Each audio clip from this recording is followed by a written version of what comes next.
Chalakudy excise assistant ഇൻസ്പെക്ടറും വിമുക്തി കോർഡിനേറ്ററുമായ K രാജുവിന് വിശിഷ്ട സേവനത്തിന് മുഖ്യമന്ത്രിയുടെ മെഡൽ ലഭിച്ചപ്പോൾ അക്ഷരാർത്ഥത്തിൽ പ്രവർത്തന മികവിനുള്ള അംഗീകാരമായി.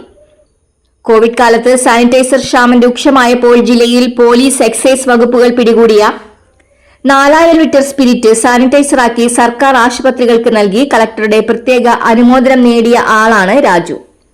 അന്ന് 2 ജില്ലാ ആശുപത്രികൾക്കും 6 താലൂക്ക് ആശുപത്രികൾക്കും 25 സാമൂഹ്യ ആരോഗ്യ കേന്ദ്രങ്ങൾ, 75 പ്രാഥമിക ആരോഗ്യ കേന്ദ്രങ്ങൾക്കും അന്ന് രാജുവിന്റെ നേതൃത്വത്തിൽ സാനിറ്റൈസർ എത്തിച്ചിരുന്നു. സ്വകാര്യ കമ്പനിയുടെ സഹായത്തോടെ തീരദേശ മേഖലയിലെ മത്സ്യത്തൊഴിലാളികൾക്കും ക്വാറന്റൈനിൽ കഴിയുന്ന പ്രവാസികൾക്കും അവരുടെ കുടുംബാംഗങ്ങൾക്കും RRT അംഗങ്ങൾക്കും സാനിറ്റൈസർ വിതരണം ചെയ്തതും പ്രത്യേക പരാമർശത്തിന് അർഹനാക്കി.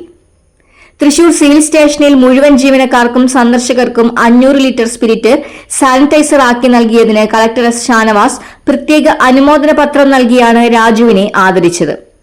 2021 എക്സൈസ് വകുപ്പിലെ ഉയർന്ന ബഹുമതിയായ ബാഡ്ജ് ഓഫ് എക്സലൻസ് അംഗീകാരവും രാജുവിന് ലഭിച്ചിരുന്നു.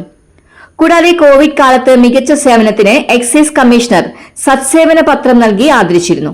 2018 ചാലക്കുടി താലൂക്ക് ആശുപത്രിയിൽ വിമുക്തി ഡി അഡിഷൻ സെന്ററിൽ 9 ലക്ഷം മുടക്കി വിമുക്തി വാർഡ് വിപുലീകരിക്കുകയും കുട്ടികൾ, പുരുഷന്മാർ, വനിതകൾ എന്നിങ്ങനെ പ്രത്യേക വാർഡുകൾ സജ്ജീകരിക്കുകയും ചെയ്തപ്പോൾ നേതൃത്വം നൽകിയത് ചാലക്കുടി വിമുക്തി കോർഡിനേറ്റർ കെ രാജുവായിരുന്നു.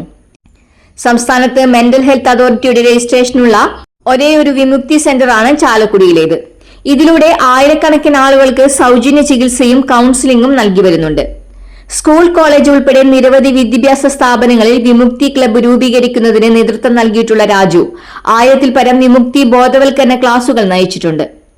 ജില്ലയിലെ ആദിവാസി ഉന്നതികൾ കേന്ദ്രീകരിച്ച് സ്വയം തൊഴിൽ പരിശീലനം, ലഹരി പ്രതിരോധം, കായിക ഉപകരണ കിറ്റുകളുടെ വിതരണം, കൌൺസിലിംഗ്, ചികിത്സ എന്നിവയും നടത്തിവരുന്നു.